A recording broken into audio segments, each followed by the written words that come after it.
the debate that has had the most impact on me, not because it changed my mind, but because it showed me what I would say is a true scholar attacking an issue with civility and kindness, but yet certainty and invincible logic, was the debate between, I'm Keith Foskey, and this is Theology from a Golf Cart.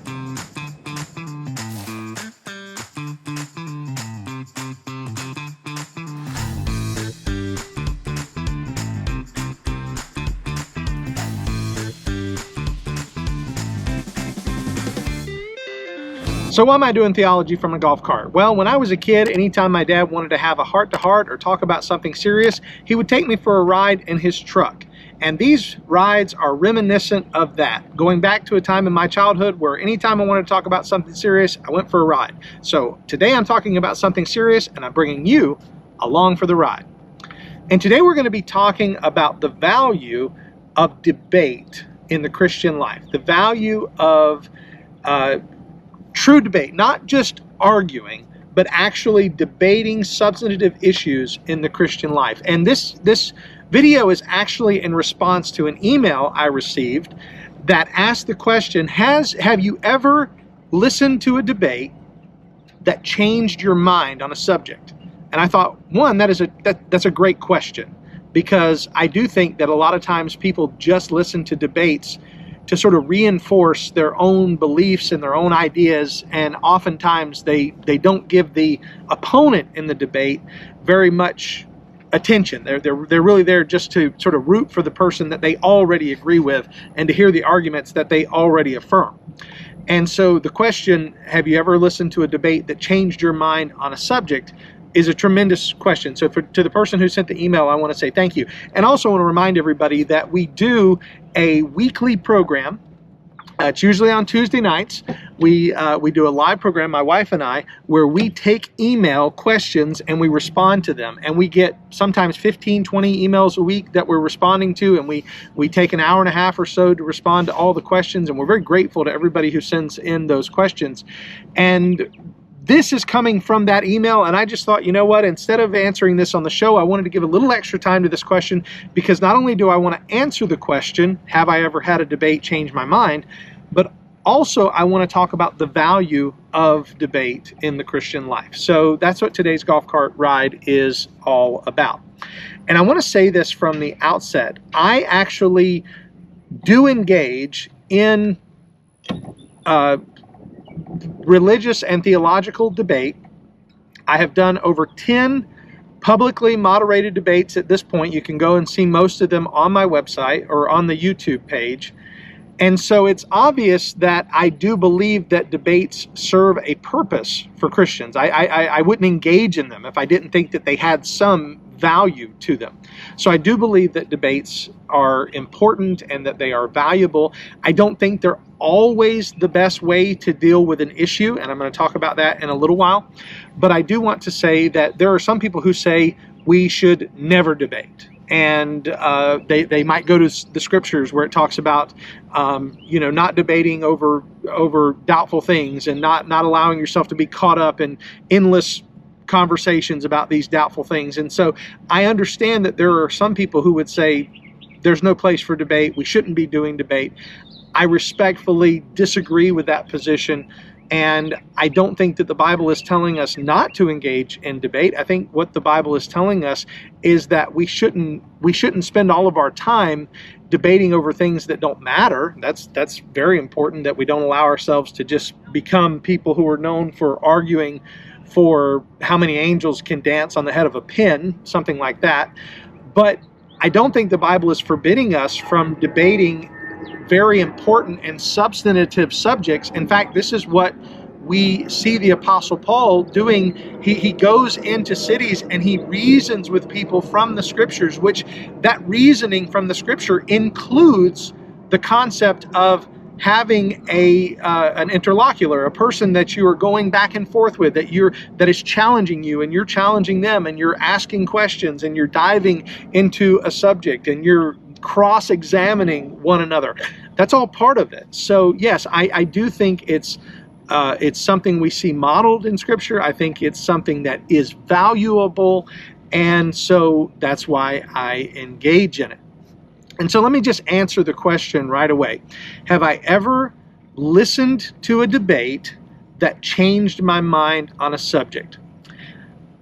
And I will give you this. This is my answer.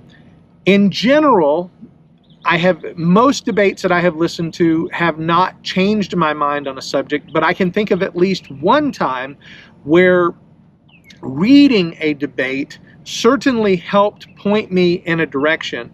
And that was when I was going through a time of investigating the claims of Reformed theology and Calvinism, and my seminary had a copy of the book Debating Calvinism with James White and Dave Hunt. And that particular book is a written debate.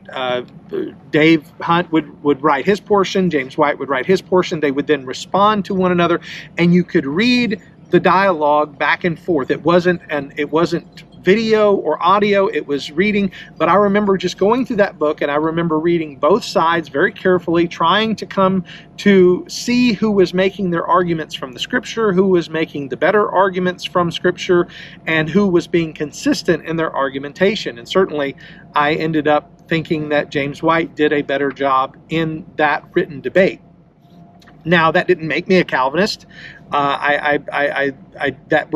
was not the thing that turned the tide for me and made me go that direction. So, but I will say this: prior to reading that book, I certainly wasn't a Calvinist. So reading the arguments from that book and seeing the stark contrast between the arguments of James White and the arguments of Dave Hunt certainly affected me, certainly pointed me in a direction. So that's my answer. Yes, there have been times where I didn't know what I believed about an issue, or I was in a state of uncertainty, and I read something that certainly pointed me in a direction. But since then, I have listened to or watched dozens of debates, and I will say this: I don't remember coming away from those debates having a wholesale change in my theology or belief from when I went in, but there have been, in almost every instant of watching a debate, there have been moments where I learned something about the other side that helped me to understand and appreciate their position better. I'm saying almost every time. Certainly I've listened to some bad debates where they were just hardly good can be said about it. Hardly anything good can be said about the opposing side. But I'll give you an example, and this is one that I really think is useful to tell people about. And that is, growing up, I did not have a lot of interaction with Roman Catholics, even though my best friend in high school, Jimmy Smith, was a Roman Catholic. We never talked about theology. We didn't talk about church hardly at all. I wasn't a Christian when I was in school, even though I went to church. And so I didn't really have any type of knowledge of what Catholics believed. All I knew is we weren't that, right? We weren't Catholic. And he was. And all that meant for him, because he was a Catholic in name, but he wasn't really, he didn't seem to be very devout, practicing his faith very devoutly.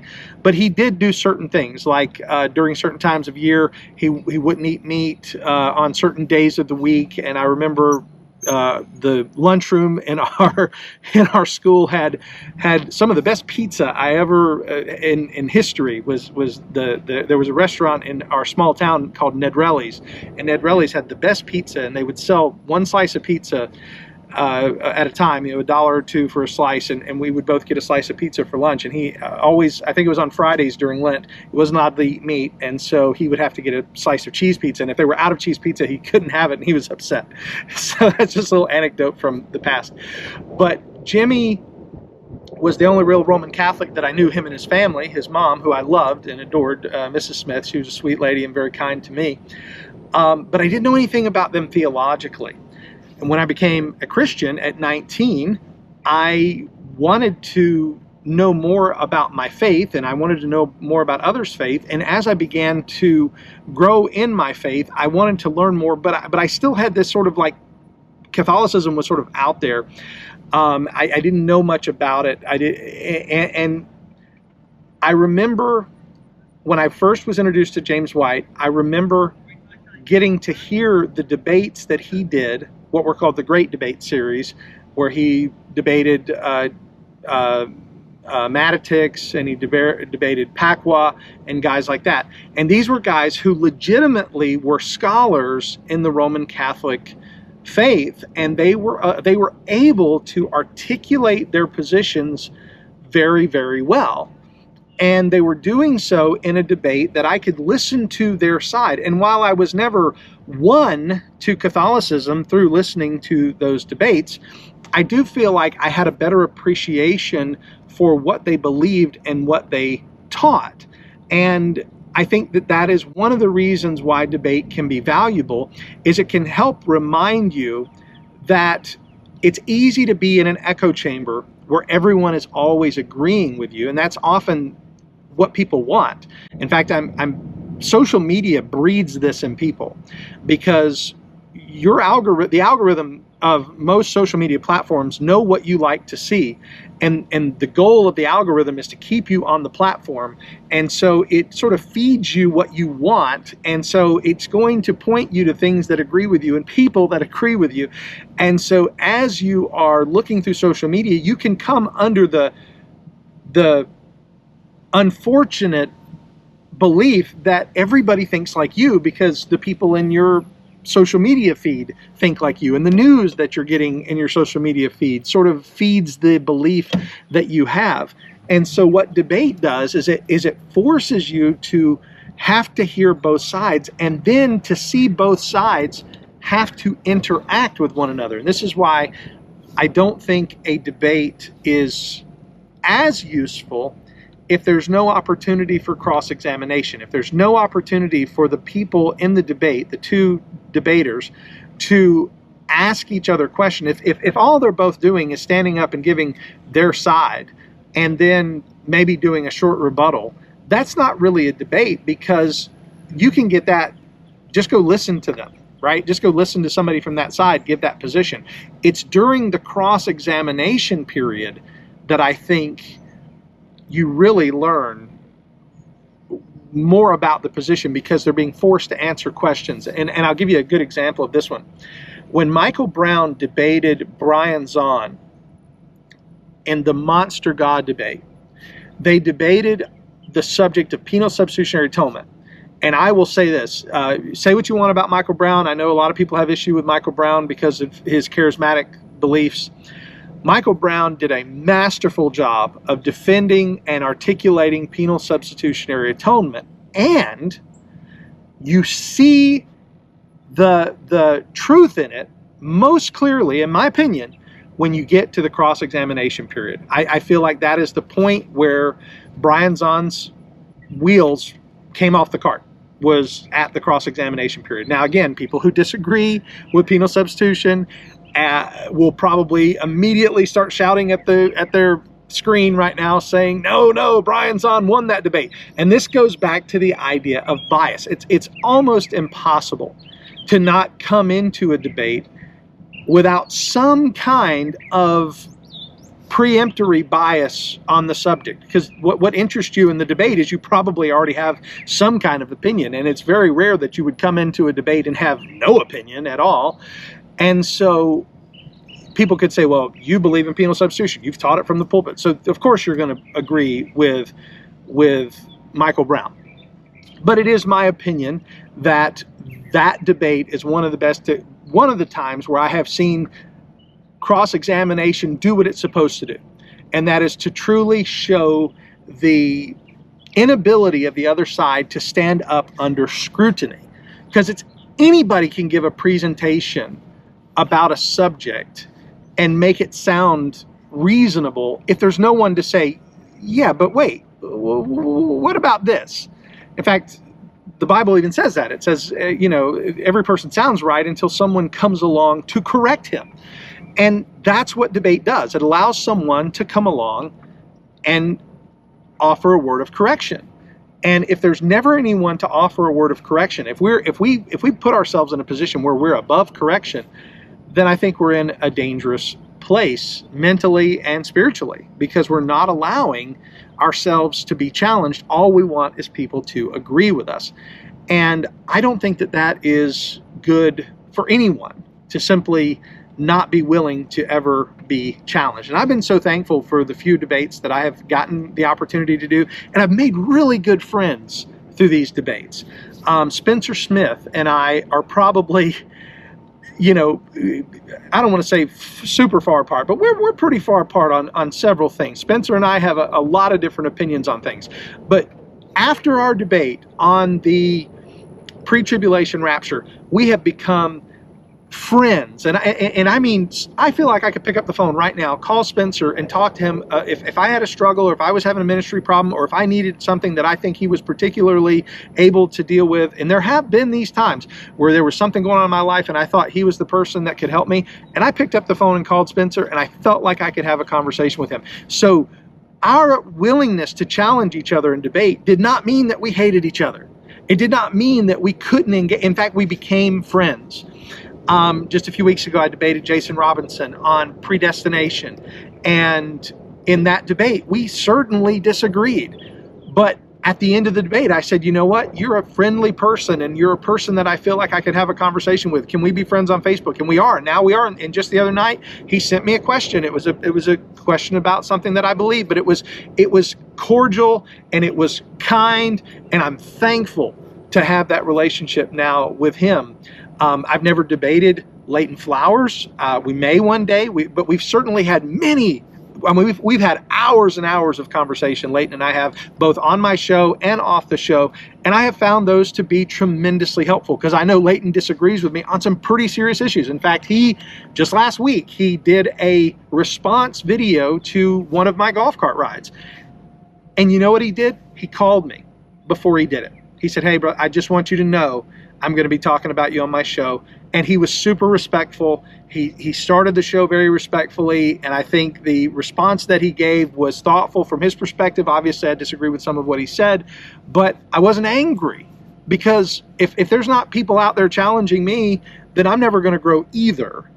So yes, I think there's value in debate. I think we should continue to have debate. I think we should do so in a way that is brotherly. Now, are there times where we have to debate people who aren't brothers? Yes. Are there times where we may have to engage with people who aren't nice? Yes. And we see that. I don't enjoy that as much. I'll be honest. I have a hard time dealing with people that are not kind and do not have a kind disposition. But I'm just not the guy for that. There are other guys who are much better at dealing with more antagonizing interlocutors, but that's not me. And so I like to have kind debates. And if somebody were to ask me, well, which one of your debates that you did, like me, was the one that maybe shifted you the most? And it didn't. Here's one I'll give you. Matthew Everhard is. And I say this not in any way to flatter him.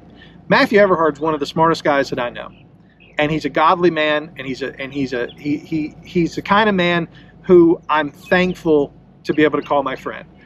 And my debate with him on immersion, I still believe that I'm right, but he certainly made some points that I think were useful for the conversation, to move the conversation past a simple statement of, well, baptizo always means to immerse. Okay, well, he made the argument that it doesn't always mean to immerse. All right, so let's go beyond just that, and let's now look at how baptizo is being used in these contexts. And I think that's worth the conversation, to have to be forced past maybe our bumper sticker answers that we sometimes give to what are really important theological questions. And so I think that debate has value. Those are some of the debates that have affected me. Like I said, going back to the Roman Catholic thing, I feel like I learned so much just listening to other people from other perspectives, sharing their perspective. I'm learning about them. I'm learning more about them. And I'm hearing the cross-examination. I'm seeing the interaction. I'm seeing where there seems to be maybe an opportunity for retreat, or maybe pulling back, or changing the subject because it's uncomfortable. All of that happens in debate. You can see I mean, I've been made to squirm in debate. Somebody asked me a question, I'm like, ooh, that was tough. That was a hard one. Not everyone's a slow fastball, or not everyone's a straight fastball across the plate. Some of them come as a curveball. It's like, well, you got to be prepared. And that's another thing I like about debate is it's a lot of people know this. I've been in karate for a long time. I used to be a competition karate fighter. This is much younger in my life when I would compete in karate. And I love to spar back then. I don't do it as much anymore. Age has gotten to me a little bit. And I've got some injuries and stuff that kind of keep me from sparring as much. But back in the day when I was sparring, that's how you got better. You got better by having somebody who was hitting you, and somebody who was kicking you, and someone who was pushing you, and someone who was making you have to, hey, if you miss a block, you're going to get hit. Hey, if you miss a trap or something, you're going to get struck. And so it's helpful in that. It helps you to sharpen yourself. And the Bible gives us those wonderful reminders that as iron sharpens iron, so one man sharpens the other. And the way sharpening happens is it has to be abrasive. It has to push against the other. It can't simply just be a light rub. It has to be a hard press. And so I think debate does that. I think it provides that hard press that we often need. All right, so I'm going to give a couple final thoughts before I close out this week's golf cart ride. First thing is I just want to talk about which debates because I've been to a bunch. I've actually went and sat through several of Dr. White's debates. Used to, my wife and I, anytime he was on this side of the country, we would drive wherever he was and we would go listen to his debate. So I was at the Bart Ehrman debate, I was at the Robert Price debate, I was at the John Shelby Spong debate. That's when I ate the cheeseburger, those who know that story. And so, again, I've been friends with James for years, and I've been following his ministry for even longer than that. And probably some of the debates that surprised me most, I was surprised how much of a nice person Robert Price was. Robert Price was part of the Jesus Seminar. He holds definitely views that I believe are wrong and destructive views about Christ and about the gospel and about Scripture. But as far as a kind person, he was genuinely kind during the debate. After the debate, I went and talked to him and his wife, and it was a nice conversation. He was not antagonistic at all, even though he knew obviously I held to much different views. So I appreciated that. Much different than Bart Ehrman. Bart Ehrman seemed very annoyed at the debate. During the debate, he seemed very uncomfortable. I remember that was the debate where he actually said, that James White was a smart man. He says, kind of almost like he was surprised to hear, someone smart making arguments that disagreed with him. But Bart Ehrman, I have a picture of me with him after. I always said Bart Ehrman looks like Gary Sinise. You know who Gary Sinise, the actor, is. And I said Bart Ehrman was he just looked so unhappy during the debate. And I don't know why. Maybe he just had a bad day. But the one debate that I have always said is like my top debate, it's not James White. The debate that has had the most impact on me, not because it changed my mind, but because it showed me what I would say is a true scholar attacking an issue with civility and kindness, but yet certainty and invincible logic, was the debate between Greg Bahnsen and Gordon Stein. Now, obviously, I wasn't there. It happened in the 80s. I was a little boy at the time. But the recording of that debate I have listened to several times. And hearing Bahnsen and Stein and their interactions, and particularly the cross-examination period where, Bahnsen asked Stein, what would it take for you to believe that God exists? And Stein said something to the effect that, well, if this desk were to lift up and levitate in the middle of the room, and I knew it wasn't wires, and I knew it wasn't a magic trick, that would make me have to believe in some kind of divine intervention. And Bahnsen's response, boy, was just so masterful. He's like, no, what you would do is you would figure out a way to not believe that it was God because you don't want to believe God exists. I'm paraphrasing, of course, but basically that's what he said. He says, you do not believe in God. You would make any excuse you could to not believe in God because you are suppressing that truth. and unrighteousness. And it was, oh man, again, I'm paraphrasing. This isn't the exact words of Bahnsen. Forgive me if I hope I'm not misrepresenting it. This is how I remember it. And again, it's been a few years since I listened to it last, but I've listened to it several times. And that part is just such a powerful thought that you don't believe because of the evidence. You don't disbelieve because you lack evidence, was Bahnsen's point. And it was such a masterful, and it was an example of presuppositionalism at its best. And so those are my thoughts. The question, has debate ever changed my mind? It's not normally that the debate itself changes your mind. It's normally the debate causes you to have to consider something from another person's perspective and actually begin to work through what they're saying. And if you're honest and you go to a debate and willingly listen to both sides clearly, it will do you good. It will do you good to be challenged, even if it doesn't change your mind. The very fact that you're being challenged is what the debate is for. Oftentimes when I engage in debate, one of the first things I say is, I understand that I probably won't change your mind tonight if you came dead set against my position, but I hope that I make you think about some of the things that you are holding to and some of the things you believe, and challenge you on those things, because that's what debate should do. It should challenge us. All right, guys, I'm thankful for you taking this ride with me today, and I hope that this was interest to you to think about the value of debate. And I do want to make mention of something before I finish. You've probably noticed throughout this ride that I'm wearing my Dunder Mifflin hat today. That was not by accident. This is actually a promo for an upcoming video. It is my pleasure to announce that I have had the opportunity to speak to Gavin Ortlund about his book on Protestantism, about his defense of Protestantism, which I have now read, and it is a tremendous book. And I invited him to come on the show, and he has agreed to come on my podcast next week. So Lord willing, I'll have that recorded, edited, and posted by the end of next week, asking the question about, is Protestantism defensible? With all the things that are going on right now, with the issues that are being raised by Roman Catholics and Eastern Orthodoxy about the history of Protestantism, is Protestantism defensible, is what we're going to talk about. And the reason why Dunder Mifflin matters is because I was watching a video of Gavin and his wife, and his wife was recording his studio, and he has a Dwight Schrute mug. And I said, man, we are going to hit it off, because I love to talk about pop culture stuff, and I love to joke about The Office.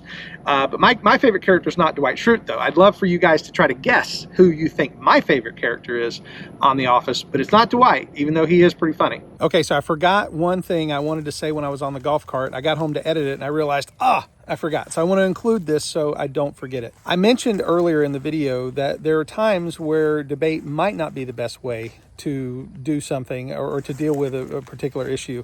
And that's why I began what's known as bow tie dialogues. And if you've never been on my channel and you don't know what I'm talking about, bow tie dialogues is when I allow someone from a different theological perspective to come onto my show and just let me ask them questions to clarify, to make sure that I understand what they believe.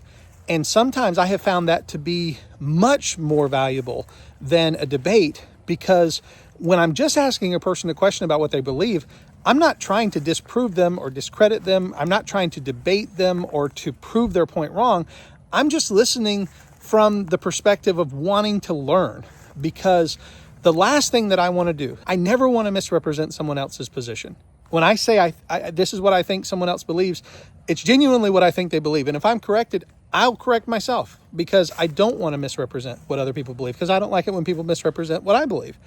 And so I have found that sometimes the best thing to do is to just sit across from somebody and just say, tell me why you believe this. And then maybe offer slight pushback. Well, why do you believe that? And what? And so I have found those to be just as useful, and sometimes even more useful than debate. But again, the whole purpose behind all of this is to be fair and honest with positions against which you may not, you may disagree. So that's just an additional thought I wanted to say. That's what I meant earlier when I said not everything has to be a debate. Sometimes there's other ways. If you want to really engage with a difference of opinion, just sit down and ask a person, can I ask you questions?